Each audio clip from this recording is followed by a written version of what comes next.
शहराची पालक संस्था असलेल्या कळवण नगरपंचायतीच्या अद्ययावत नूतन प्रशासकीय इमारतीचा लोकार्पण सोहळा राज्याचे उपमुख्यमंत्री अजितदादा पवार यांच्या शुभ हस्ते शुक्रवार दिनांक 2 ऑगस्ट रोजी संपन्न होत असल्याची माहिती कळवणचे नगराध्यक्ष कौतिक महाराज पगार यांनी दिली आहे। ग्रामपालिकेतून नगरपंचायतीमध्ये रूपांतरित झालेल्या कळवण नगरपंचायतीची अद्ययावत प्रशासकीय इमारत गांधी चौकात साकारली असून या इमारतीचे काम पूर्ण होत आले आहे।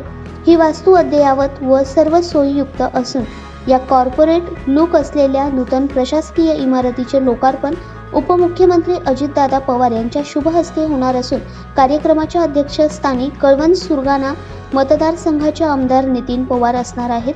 कार्यक्रमास राज्याचे अन्न व नागरी पुरवठा मंत्री छगनराव भुजबळ, पालकमंत्री दादाजी भुसे, महिला व बालविकास मंत्री अदिती तटकरे, विधानसभेचे उपाध्यक्ष नरहरी झिरवाळ व मान्यवर उपस्थित राहणार आहेत।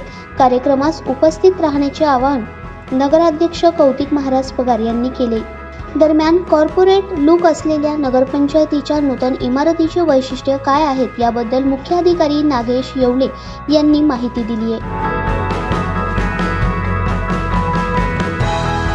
ही वास्तू शहरात अतिशय विलोभनीय आणि प्रशस्त अशी नगरपंचायतीची इमारत तयार झाली आहे। याचे वैशिष्ट्य म्हणजे ही दिव्यांग बांधवांसाठी आणि वयोवृद्धांसाठी अतिशय अनुकूल अशी इमारत आहे। यामध्ये उद्वाहकाचा योजना केलेली आहे।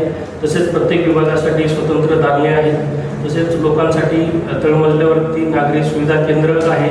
तसेच ग्रेनाईटचा जास्तीत जास्त वापर करून जास्तीत जास्त पर्यावरणपूरक कशा पद्धतीने करता येईल असा प्रयत्न करण्यात आलेला आहे। कळवण नगरपंचायत कार्यालयाचं उद्घाटन 2 ऑगस्ट रोजी होणार आहे। तरी सगळं कळवण शहरातील तालुक्यातील नागरिकांनी हजर राहावं ही मी नगराध्यक्ष या नात्याने विनंती करतो। दैनिक भ्रमरसाठी प्रतिनिधी धनंजय पोरसे, कळवण।